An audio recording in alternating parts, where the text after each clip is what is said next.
শুরু করছি সাফওয়ান গল্পের ৩৪তম পর্ব।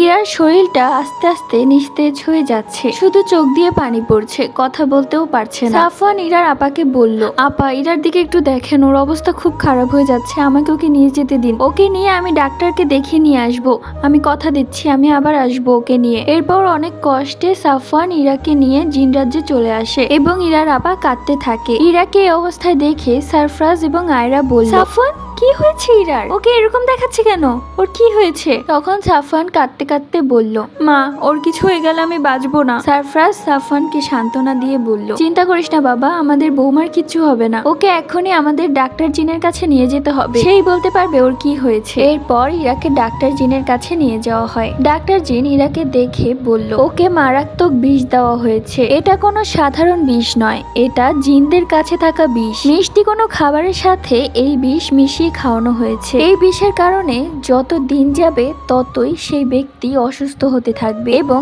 এক পর্যায়ে নিস্তেজ হয়ে দুনিয়া ত্যাগ করবে। এই কথা শুনে সাফওয়ান ইরার হাতের দিকে তাকায়, দেখে তার হাতে তাবিজটি নেই। সাফওয়ান বুঝতে পারে এই কাজটা কে করতে পারে। ইরাকে বারবার বলেছিল তাবিজটা সাবধানে রাখতে। সাফওয়ান নিজেকে বারবার আঘাত করতে থাকে এবং বলতে থাকে, এই সবকিছু হয়েছে আমার জন্য, আমি যদি আমার বন্ধুদের সাথে দেখা করতে না যেতাম তাহলে ইরার এই অবস্থা হতো না। ওকে কে বিষ দিয়েছে সেটা আমি বের করেই ছাড়বো, আর তার অবস্থাও আমি খুব খারাপ করে দিব। এই বলে সাফওয়ান রাগে ফুঁসতে থাকে। অন্যদিকে ইরার অবস্থা খুব খারাপ, সে শুধু তাকিয়ে থাকে, কোনো কথা বলতে পারে না। ইরাকে এভাবে দেখে আয়রা কাঁদতে লাগলো আর সারফরাজকে জড়িয়ে ধরে বলল, কে দিয়েছে বিষ আমাদের বৌমাকে? সারফরাজ, আপনি যেভাবেই হোক তাকে খুঁজে বের করুন এবং আপনি তাকে শাস্তি দিন। তখন সারফরাজ বলল, চিন্তা করো না, যেভাবেই হোক আমি তাকে খুঁজে বের করবই। কার এত বড় সাহস যে আমাদের ছেলের বউর ক্ষতি করবে? অন্যদিকে দেখা যায় সেই পরী তার বান্ধবীদের সাথে কথা বলছে, জানিস আজকে আমি খুব খুশি। কেন, কি হয়েছে? আমার এতদিনের পথের কাঁটাকে